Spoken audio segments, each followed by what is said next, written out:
Hubad dito at pangalan niya po Mat. Ay po siya naghuhubad ng damit. Nagubad po siya ng damit. Nakakaya ka.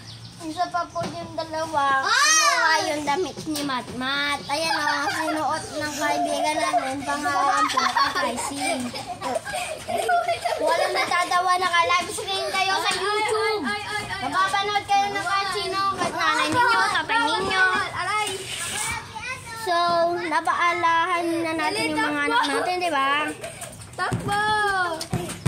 Guys, may mga makukulit. Wait lang, ha? Wait lang, guys.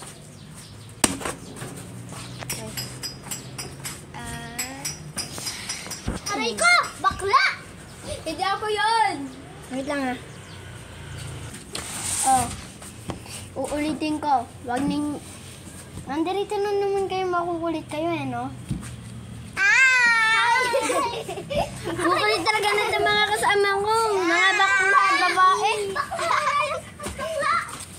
So, 8 years old pa lang ako, nagpapaalala na ako.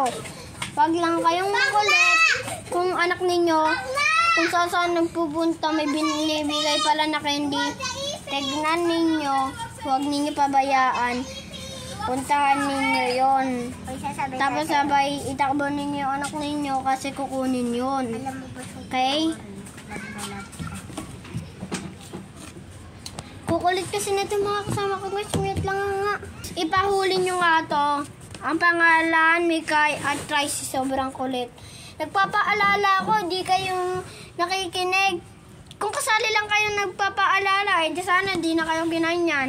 Saka pa kanina ka pa eh. Oo nga, pati si Christy. Guys, patawag ako pulis papunta rito. Ito yung dalawang kukulit to. Nagpapaalala ako eh. Nagpapaalala ako sa mga anak ninyo. Kukulit naman ito. So guys, may makukulit kami ditong kasama. Okay? Naalala